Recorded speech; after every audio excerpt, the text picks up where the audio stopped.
जब हम सफल लोगों की जिंदगी को ध्यान से देखते हैं तो हमें ये समझ में आता है कि सफलता अचानक नहीं मिलती, बल्कि ये छोटे छोटे हैबिट्स यानी आदतों का परिणाम होती है जो समय के साथ मिलकर एक बड़ा बदलाव लाती हैं।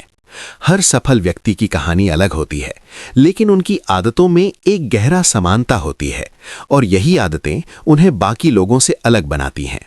आज हम ऐसी ही आदतों को समझने की कोशिश करेंगे जो वास्तविक जीवन के उदाहरणों से जुड़ी हुई हैं और जिन्हें अपनाकर कोई भी व्यक्ति अपने जीवन और करियर को बदल सकता है। सबसे पहली आदत है क्लैरिटी यानी स्पष्टता। सफल लोग हमेशा जानते हैं कि उन्हें क्या चाहिए। वे अपने लक्ष्य को लेकर स्पष्ट होते हैं और उसी दिशा में काम करते हैं। उदाहरण के लिए रतन टाटा ने हमेशा अपने काम को केवल पैसे कमाने का जरिया नहीं बनाया, बल्कि उन्होंने एक उद्देश्य के साथ काम किया। उन्होंने समाज के लिए काम किया और यही क्लैरिटी उन्हें अलग बनाती है। अब दूसरी आदत है कंसिस्टेंसी यानी निरंतरता। सफल लोग एक दिन काम करके रुकते नहीं हैं, वे हर दिन छोटे छोटे कदम उठाते हैं। सौरभ जोशी इसका एक बेहतरीन उदाहरण है।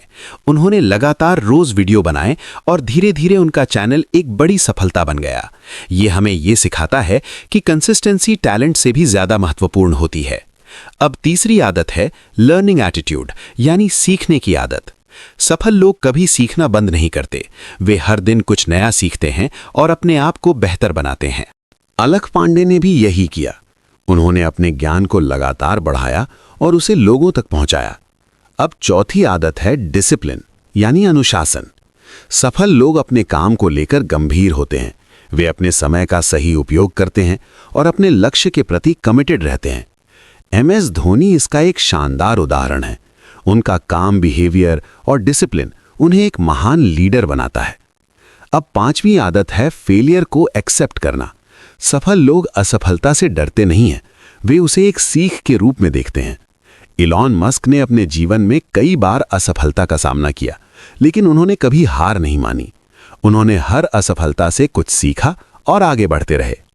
अब ये सभी आदतें हमें ये दिखाती हैं कि सफलता कोई रहस्य नहीं है, बल्कि ये एक प्रक्रिया है। ये उन छोटे छोटे कामों का परिणाम है जो हम हर दिन करते हैं। अगर हम अपने जीवन में इन आदतों को शामिल कर लें तो हम भी अपने लक्ष्य के करीब पहुंच सकते हैं। लेकिन इन आदतों को अपनाना आसान नहीं होता, क्योंकि इसके लिए हमें अपने कंफर्ट जोन से बाहर निकलना पड़ता है। हमें अपने पुराने पैटर्न्स को बदलना पड़ता है और ये सबसे कठिन काम होता है। लेकिन यही वो जगह है जहां से असली ग्रोथ शुरू होती है। अब इस पूरी समझ के बाद एक और महत्वपूर्ण प्रश्न सामने आता है। क्या केवल इन आदतों को जान लेना ही पर्याप्त है, या हमें इन्हें अपने जीवन में लागू करने के लिए एक सही माइंडसेट की भी जरूरत होती है? और यही प्रश्न हमें इस यात्रा के अगले चरण की ओर ले जाता है, जहां हम माइंडसेट और हैबिट्स के बीच के गहरे संबंध को समझेंगे। जब हम सफल लोगों की आदतों को और गहराई से समझते हैं तो हमें ये एहसास होता है कि केवल हैबिट्स जान लेना ही पर्याप्त नहीं है, बल्कि उन्हें अपनाने के लिए सही माइंडसेट होना भी उतना ही जरूरी है। सफलता केवल बाहरी कार्यों का परिणाम नहीं है, बल्कि ये हमारे सोचने के तरीके का भी परिणाम है। अगर हमारा माइंडसेट सही नहीं है तो हम अच्छी आदतों को भी लंबे समय तक बनाए नहीं रख सकते। अब सबसे महत्वपूर्ण माइंडसेट है ग्रोथ माइंडसेट यानी विकास की मानसिकता। इसका मतलब यह है कि हम ये मानते हैं कि हम सीख सकते हैं, बदल सकते हैं और अपने आप को बेहतर बना सकते हैं। सफल लोग कभी ये नहीं सोचते कि वे सब कुछ जानते हैं। वे हमेशा सीखने के लिए तैयार रहते हैं। उदाहरण के लिए खान सर ने अपने जीवन में कई कठिनाइयों का सामना किया, लेकिन उन्होंने कभी सीखना बंद नहीं किया। उन्होंने अपनी परिस्थितियों को अपनी कमजोरी नहीं बनने दिया, बल्कि उन्हें अपनी ताकत बनाया। अब दूसरा महत्वपूर्ण माइंडसेट है पेशेंस यानी धैर्य। आज की दुनिया में हर कोई जल्दी सफलता चाहता है, लेकिन सफल लोग जानते हैं कि बड़े परिणाम आने में समय लगता है। वे जल्दी हार नहीं मानते और लगातार प्रयास करते रहते हैं। ये हमें ये सिखाता है कि हमें अपने लक्ष्य के लिए समय देना चाहिए और जल्दबाजी से बचना चाहिए। अब तीसरा माइंडसेट है रिस्पॉन्सिबिलिटी यानी जिम्मेदारी लेना। सफल लोग अपने जीवन की पूरी जिम्मेदारी लेते हैं। वे अपनी असफलताओं के लिए दूसरों को दोष नहीं देते। वे ये समझते हैं कि उनके निर्णय ही उनके परिणाम को तय करते हैं। ये माइंडसेट उन्हें और अधिक मजबूत बनाता है। अब चौथा माइंडसेट है फोकस यानी ध्यान। सफल लोग अपने लक्ष्य पर पूरी तरह केंद्रित रहते हैं। वे डिस्ट्रैक्शन से दूर रहते हैं और अपने काम को प्राथमिकता देते हैं। आज के समय में ये बहुत महत्वपूर्ण है क्योंकि हमारे आसपास बहुत सारी चीजें हमें भटकाने की कोशिश करती हैं, लेकिन जो लोग फोकस बनाए रखते हैं वही आगे बढ़ते हैं।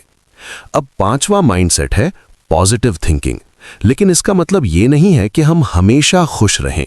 इसका मतलब ये है कि हम हर परिस्थिति में सीखने की कोशिश करें। अगर कोई समस्या आती है तो हम उसे एक अवसर के रूप में देखें। ये माइंडसेट हमें मजबूत बनाता है और हमें आगे बढ़ने की शक्ति देता है। अब इन सभी माइंडसेट्स को अगर हम हैबिट्स के साथ जोड़ दें तो एक पावरफुल कॉम्बिनेशन बनता है। ये कॉम्बिनेशन हमें अपने जीवन में स्थायी बदलाव लाने में मदद करता है। अब ये समझ बहुत महत्वपूर्ण है कि हैबिट्स और माइंडसेट एक दूसरे से जुड़े हुए हैं। अगर हमारा माइंडसेट सही है तो हम अच्छी आदतों को आसानी से अपना सकते हैं, और अगर हमारी आदतें सही हैं तो हमारा माइंडसेट भी धीरे धीरे बदल जाता है। ये एक साइकिल है जो हमें लगातार बेहतर बनाता है।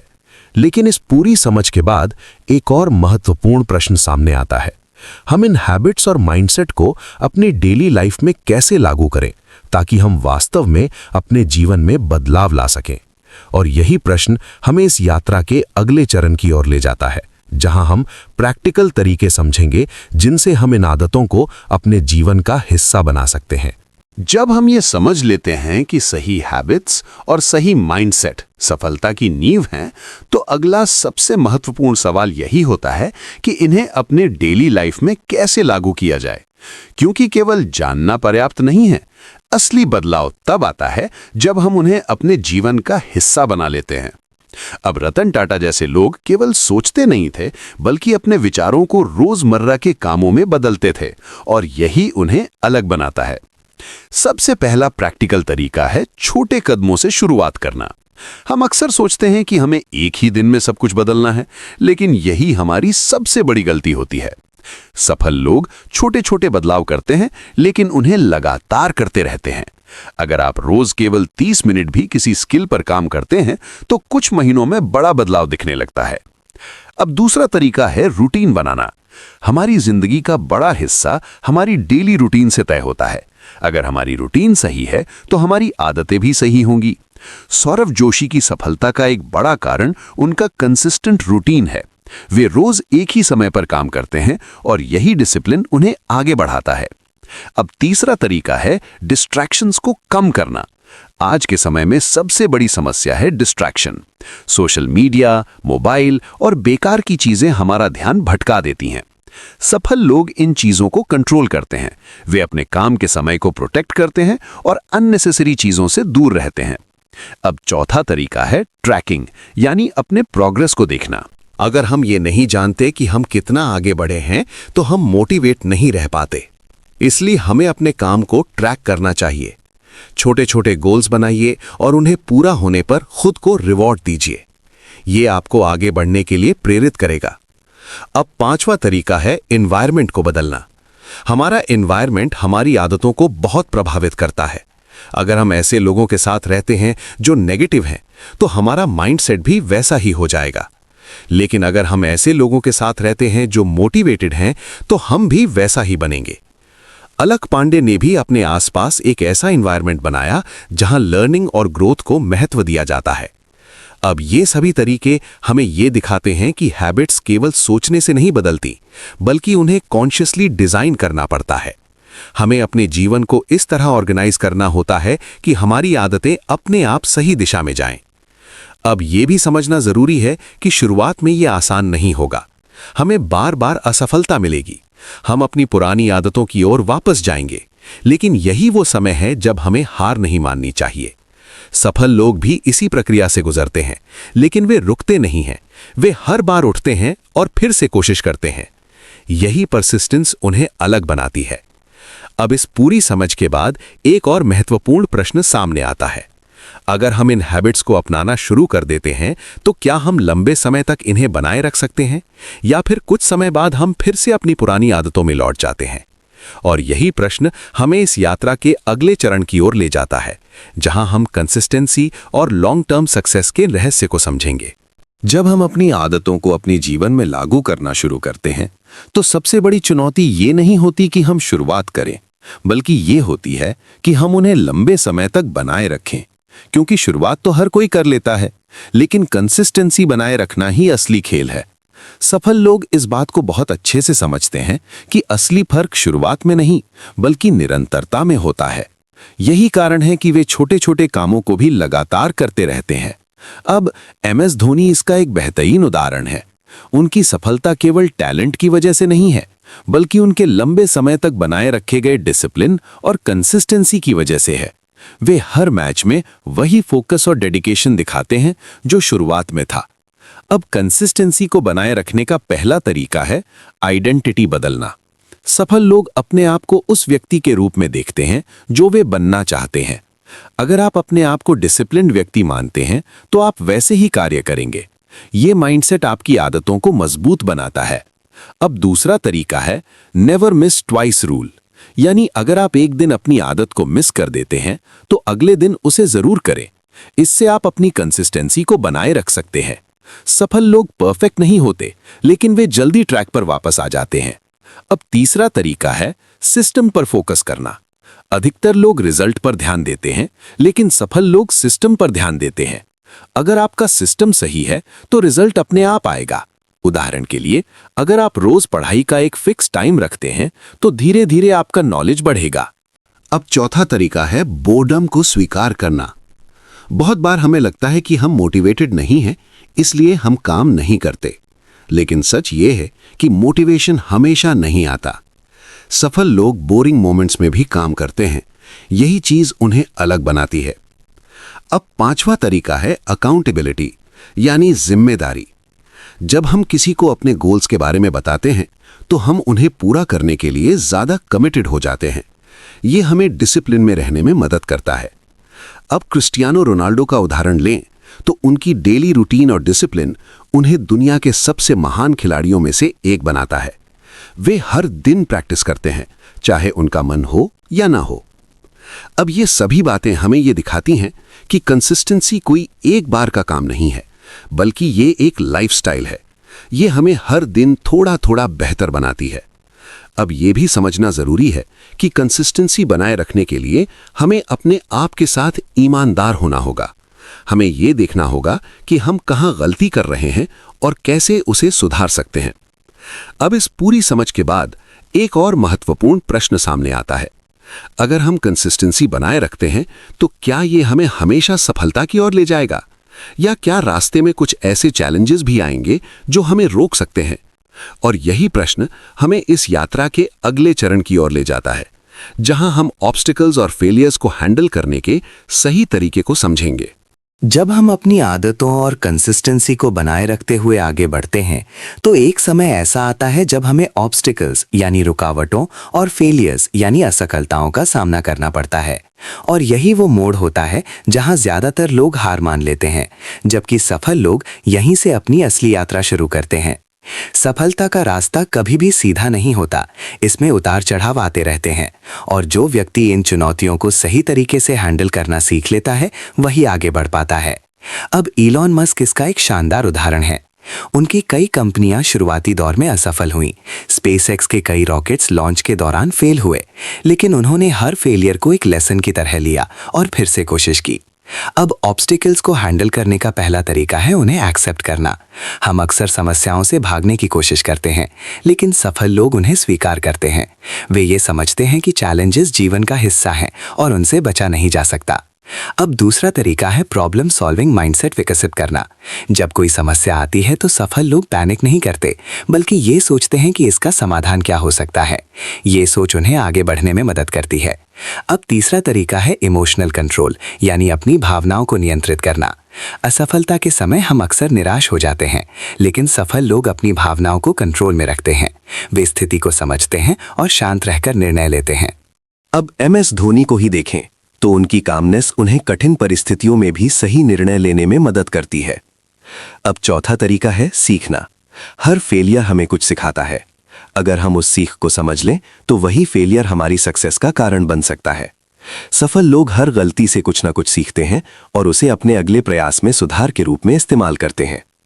अब पांचवा तरीका है परसिस्टेंस, यानी लगातार प्रयास करते रहना। कई बार हमें तुरंत परिणाम नहीं मिलते, लेकिन इसका मतलब ये नहीं है कि हम गलत दिशा में जा रहे हैं। सफल लोग धैर्य रखते हैं और अपने प्रयास को जारी रखते हैं। अब निक वुजिसिच की कहानी हमें यह सिखाती है कि परिस्थितियां कितनी भी कठिन क्यों ना हो, अगर हमारा माइंडसेट सही है तो हम हर चुनौती को पार कर सकते हैं। अब ये सभी बातें हमें ये समझाती हैं कि ऑब्स्टिकल्स और फेलियर्स सफलता का हिस्सा है। उनसे डरना नहीं चाहिए, बल्कि उन्हें अपनाना चाहिए। ये हमें मजबूत बनाते हैं और हमें आगे बढ़ने के लिए तैयार करते हैं। अब ये भी समझना जरूरी है कि हर व्यक्ति के जीवन में चैलेंजेस आते हैं, लेकिन उनका प्रभाव इस बात पर निर्भर करता है कि हम उन्हें कैसे देखते हैं। अगर हम उन्हें प्रॉब्लम मानते हैं तो वे हमें रोकते हैं, लेकिन अगर हम उन्हें अपॉर्चुनिटी मानते हैं तो वे हमें आगे बढ़ाते हैं।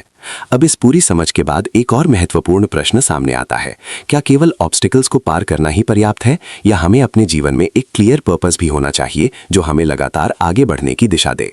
और यही प्रश्न हमें इस यात्रा के अगले चरण की ओर ले जाता है, जहां हम पर्पस और पैशन के महत्व को समझेंगे। जब हम ऑब्स्टिकल्स और फेलियर्स को समझकर उनसे आगे बढ़ना सीख लेते हैं, तो अगला सबसे महत्वपूर्ण सवाल यही होता है कि हम ये सब क्यों कर रहे हैं। क्योंकि अगर हमारे जीवन में कोई क्लियर पर्पस नहीं है, तो हमारी मेहनत भी हमें संतुष्टि नहीं दे पाती। सफल लोग केवल पैसे या फेम के पीछे नहीं भागते, बल्कि उनके पास एक स्ट्रॉन्ग पर्पस होता है जो उन्हें हर दिन उठने और काम करने के लिए प्रेरित करता है। पर्पस ही वो शक्ति है जो हमें कठिन समय में भी आगे बढ़ने की ताकत देता है। अब डॉक्टर एपीजे अब्दुल कलाम इसका एक बेहतरीन उदाहरण है। उनका जीवन केवल व्यक्तिगत सफलता तक सीमित नहीं था, बल्कि उनका उद्देश्य देश को आगे बढ़ाना और युवाओं को प्रेरित करना था। यही पर्पस उन्हें लगातार काम करने की ऊर्जा देता था। अब पर्पस को समझने का पहला तरीका है अपने आप से सवाल करना। हमें ये जानना होगा कि हमें वास्तव में क्या पसंद है, हम किस चीज में अच्छे हैं और हम समाज के लिए क्या कर सकते हैं।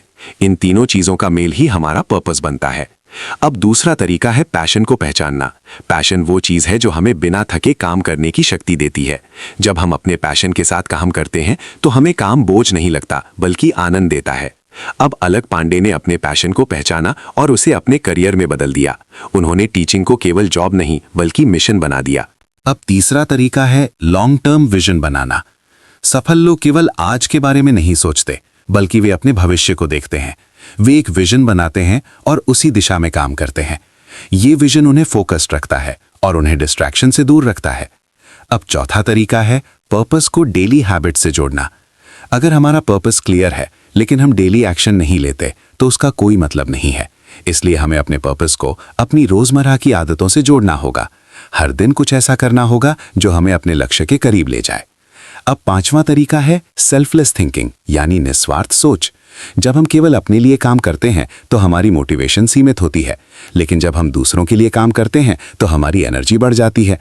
ये हमें एक गहरी संतुष्टि देता है। अब ये सभी बातें हमें ये दिखाती हैं कि पर्पस केवल एक आइडिया नहीं है, बल्कि ये हमारे जीवन की दिशा है। ये हमें बताता है कि हमें क्या करना है और क्यों करना है।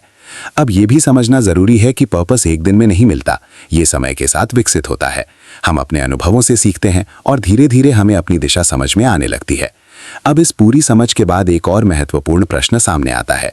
अगर हमारे पास पर्पस है, हैबिट्स हैं और माइंडसेट भी सही है, तो क्या हम अपने जीवन में संतुलन बना सकते हैं, या क्या हम केवल काम में ही खो जाते हैं?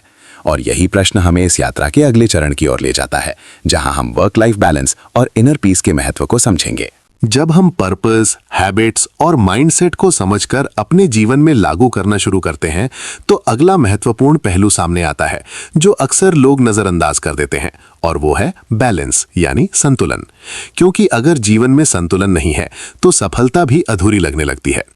सफल लोग केवल काम में ही नहीं डूबे रहते, बल्कि वे अपने जीवन के हर पहलू को संतुलित रखते हैं, चाहे वो उनका स्वास्थ्य हो, उनका परिवार हो या उनका मानसिक शांति का स्तर हो।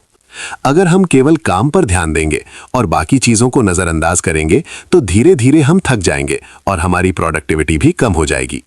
अब रतन टाटा का जीवन देखें तो उन्होंने हमेशा अपने काम के साथ साथ अपने मूल्यों और रिश्तों को भी महत्व दिया।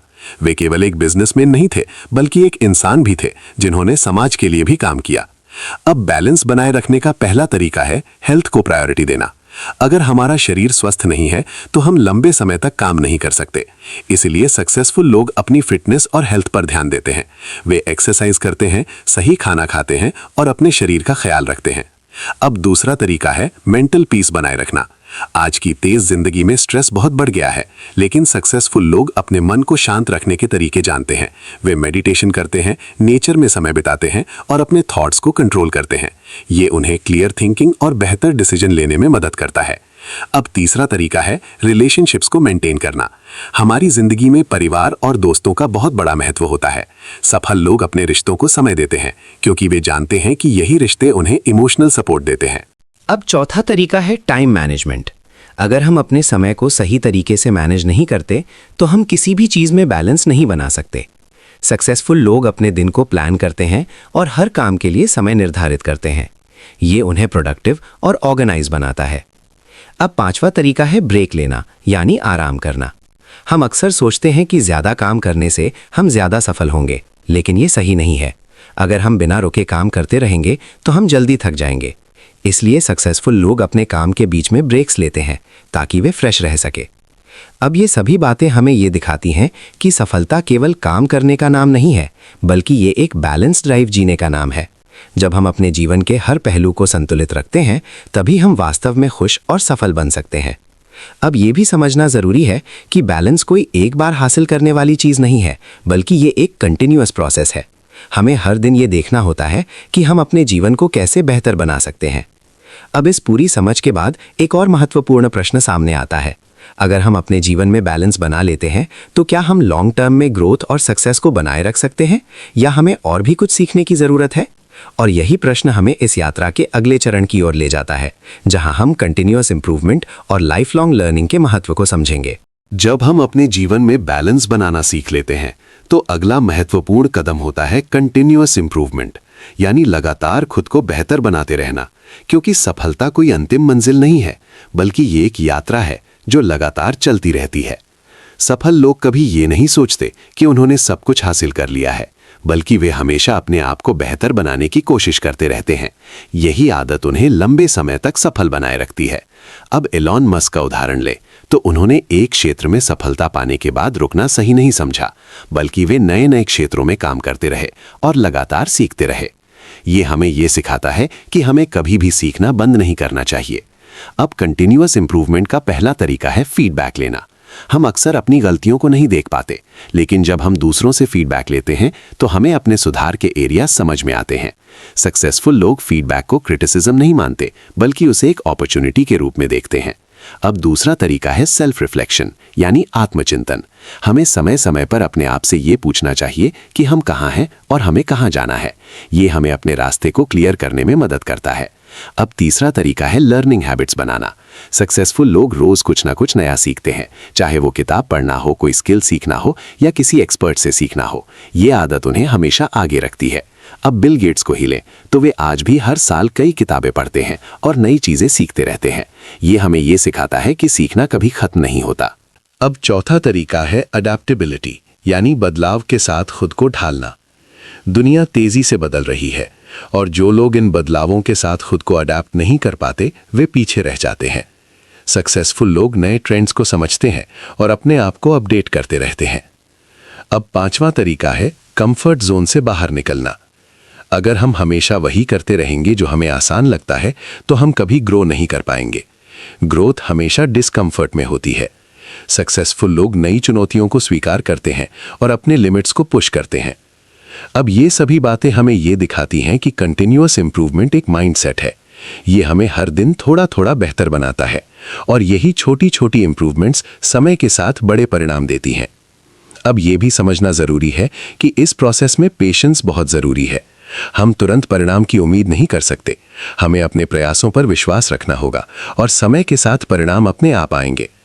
अब इस पूरी समझ के बाद एक और महत्वपूर्ण प्रश्न सामने आता है। अगर हम लगातार सीखते और खुद को बेहतर बनाते रहते हैं, तो क्या हम अपने जीवन में एक ऐसी पहचान बना सकते हैं जो हमें दूसरों से अलग करे? और यही प्रश्न हमें इस यात्रा के अगले चरण की ओर ले जाता है, जहां हम पर्सनल ब्रांडिंग और यूनिक आइडेंटिटी के महत्व को समझेंगे। जब हम लगातार खुद को बेहतर बनाते रहते हैं और सीखते रहते हैं तो धीरे धीरे हमारे भीतर एक ऐसी पहचान बनती है जो हमें दूसरों से अलग करती है, और यही पहचान हमारी पर्सनल ब्रांडिंग बन जाती है। सफल लोग केवल अपने काम से नहीं बल्कि अपनी पहचान से भी जाने जाते हैं। वे ये जानते हैं कि उन्हें किस चीज के लिए याद किया जाना है और वे उसी दिशा में काम करते हैं। अब स्टीव जॉब्स का उदाहरण ले तो वे केवल एक बिजनेसमैन नहीं थे बल्कि वे इनोवेशन और क्रिएटिविटी की पहचान बन गए। उनकी पर्सनल ब्रांडिंग इतनी मजबूत थी कि आज भी लोग उन्हें उसी नजर से देखते हैं। अब पर्सनल ब्रांडिंग का पहला तरीका है ऑथेंटिसिटी यानी असलियत। हमें वही बनना चाहिए जो हम वास्तव में हैं। जब हम किसी और की नकल करते हैं तो हम कभी अलग नहीं देख पाते। सक्सेसफुल लोग अपनी यूनिकनेस को अपनाते हैं और उसी को अपनी ताकत बनाते हैं। अब दूसरा तरीका है वैल्यू क्रिएट करना। अगर हम लोगों को वैल्यू नहीं देते तो हमारी पहचान मजबूत नहीं बन सकती। हमें ऐसा काम करना चाहिए जिससे दूसरों को फायदा हो, यही हमें अलग बनाता है। अब खान सर ने अपने यूनिक टीचिंग स्टाइल और सिंपल एक्सप्लेनेशन से लाखों लोगों के जीवन में वैल्यू क्रिएट की है, यही उनकी पहचान बन गई है। अब तीसरा तरीका है कंसिस्टेंसी इन आइडेंटिटी। हमें अपने काम और अपने बिहेवियर में कंसिस्टेंसी रखनी चाहिए। अगर हम बार बार बदलते रहेंगे तो लोग हमें पहचान नहीं पाएंगे। सक्सेसफुल लोग अपने वैल्यूज और प्रिंसिपल्स पर टिके रहते हैं। अब चौथा तरीका है कम्युनिकेशन स्किल्स। अगर हम अपने विचारों को सही तरीके से एक्सप्रेस नहीं कर सकते तो हम अपनी पहचान को मजबूत नहीं बना सकते। हमें अपनी बात को क्लियर और इम्पैक्टफुल तरीके से कहना आना चाहिए। ये स्किल हमें दूसरों से कनेक्ट करने में मदद करती है।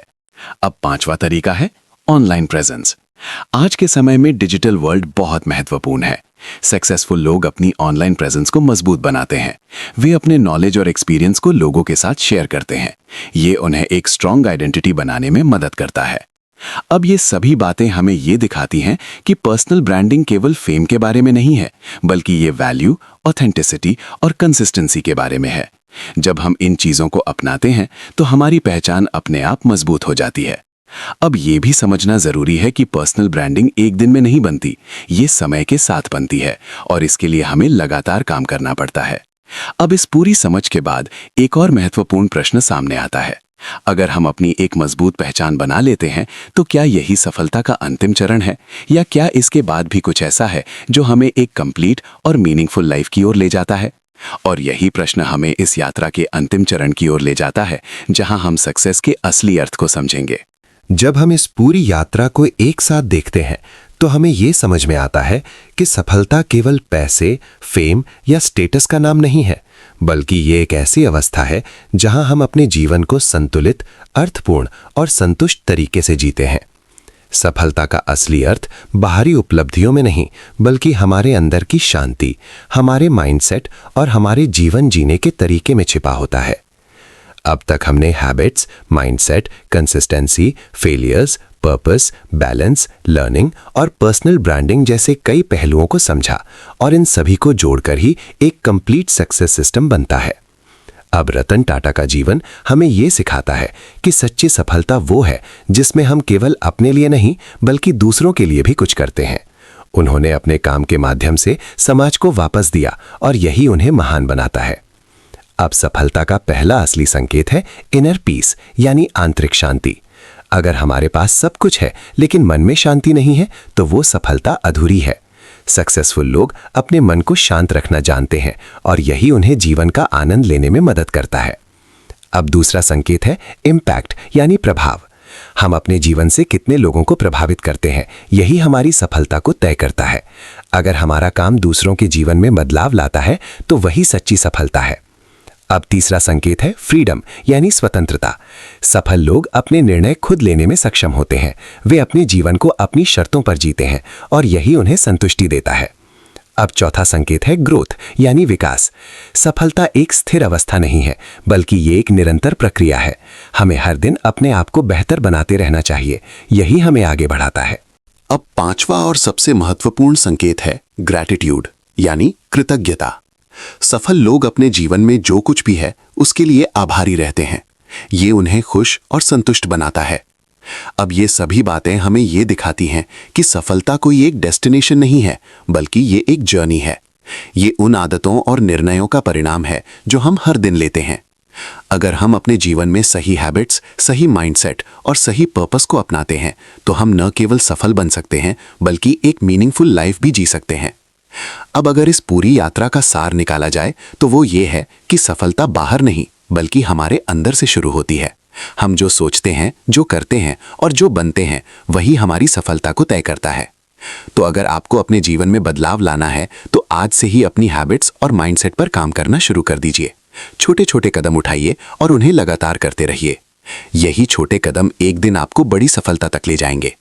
अगर आपको ये वीडियो पसंद आया हो और इससे आपको कुछ सीखने को मिला हो तो वीडियो को लाइक जरूर करें, चैनल को सब्सक्राइब करें और बेल आइकन दबाना न भूलें ताकि ऐसी ही और भी प्रेरणादायक और जीवन बदलने वाली वीडियोस आप तक सबसे पहले पहुंच सकें। हमारे चैनल माई गैलेक्सी टूर के साथ जुड़े रहें, जहां हम आपको सफलता, किताबों और जीवन के गहरे ज्ञान की प्रेरणादायक यात्रा पर लेकर आते हैं। धन्यवाद।